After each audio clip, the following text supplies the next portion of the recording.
ده کنگره که روزنامه‌وانی دا حسین قاسم حسون روشکار سروک حکومت هرم کردستان و اندام دسته بلندا جینوساید ناساندنا کارسات شنگاله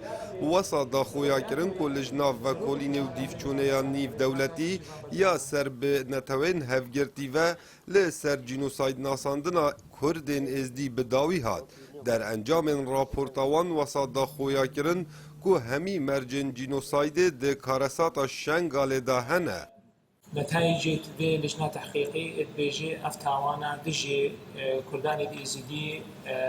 جينوسايدا وبحثت بشكل مفصل وهمو تفاصيلات دي بيجي انه همو اركان الجريمة جينوسايدي الفي فان تاوان داعش دجي ازيديا دا هينا والركن المادي جينوسايدي والركن المعنوي هردو تيدا هينا وقرنترين تشت الكيس الجينوسايدي براسي الركن المعنوي شو تشتا ما وقت لجنة بالا ولجنة تحقيقي ادفيت دليل بينن انه داعش بري هجومي شنغاري بقى انه داعش خطها بو هجومي شنغاري بقى يا دي جي ام لازمه دليل بينن انه البربو اينتك مية هبو انه تحتيما ايزيديا بكا وديني ايزيديا ووجودي ايزيديا بكا هروسا روشکار سروک حکومت هرم کردستان اوجی خویا کر که حتی نهاد دام پیدانا قضایی به گورن بکومو جینوساید ناساندنا کردین ازدی نهاد یکرن جلای نتوین هفگرتی و تشتني محدد جي مثلي ازبيجن قالي ازيديا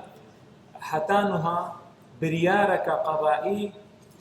درنك هفتيا انه اراب سري مهاتي جينوسايدا حتى انها متحده اعتراف نكريا انه ابا جينوسايدا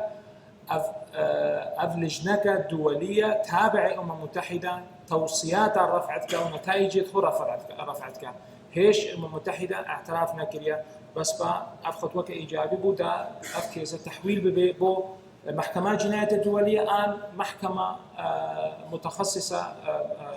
عليا وكمحاكم يوغوسلافيا السابقة رواندا سيراليون أفهموا الباجارة لهاي